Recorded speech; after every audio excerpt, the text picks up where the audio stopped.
The 12 News I-Team is tracking just who is getting COVID cash bailouts and asking how that money is being spent. The Payment Protection Program, or PPP, is intended to help struggling small businesses keep the lights on and continue paying their employees. We found 120 charter schools that obtained PPP bailout funds in Arizona, prompting critics to ask why they were even eligible. Team 12's Joe Dana investigates. This is Legacy Traditional School in East Mesa, and this is Meridian Elementary, just a mile and a half down the road. Both schools serve the K-8 population in the community, and both schools receive state funding based on the number of students they serve. But Legacy is a charter school and run by a private company, so it was eligible to apply for COVID-19 bailout funds. That is definitely concerning. Lauren Mueller sends her son Noah to Meridian.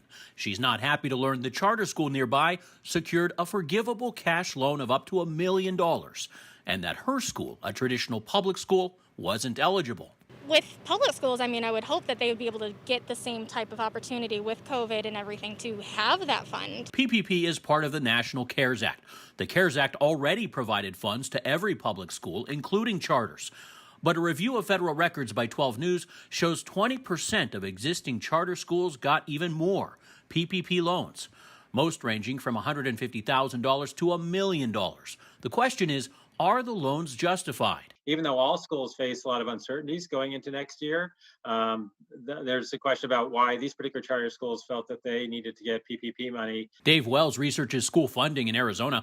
Wells says, unlike most businesses that applied for PPP loans, charter schools enjoy a steady stream of state funds that hasn't been disrupted. The charter schools were held mostly financially harmless as far as we know. Here's what some of the data shows. 5 legacy charter schools around the valley getting between $150 to $1 million each. Sonoran Schools, which runs 7 charter schools in Arizona, receiving $1 to $2 million.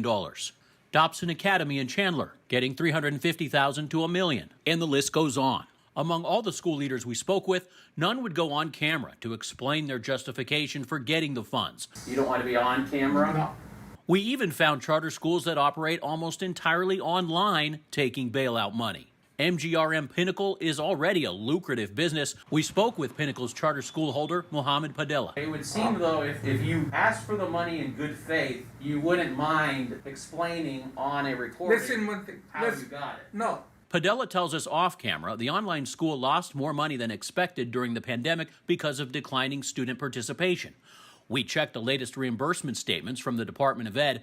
Those records show through June, Pinnacle's primary operation projected getting just under $3.7 million from the state for the fiscal year, but ended up collecting just over $3.9, a surplus. So it doesn't make sense to us in terms of why they would be in particular need. A spokesperson for the Arizona Charter Association tells us many Arizona charter schools have lost significant revenue beyond what they are paid from the state, such as canceled fundraising events, and that as Congress intended, these federal funds have enabled charter schools to avoid layoffs. Joe Dana, 12 News. All right, Joe, thank you. And more than 80,000 businesses in Arizona took money from the Payment Protection Program. For a searchable database on who is getting the money, you can check out our story on 12news.com or you can download the 12 News app.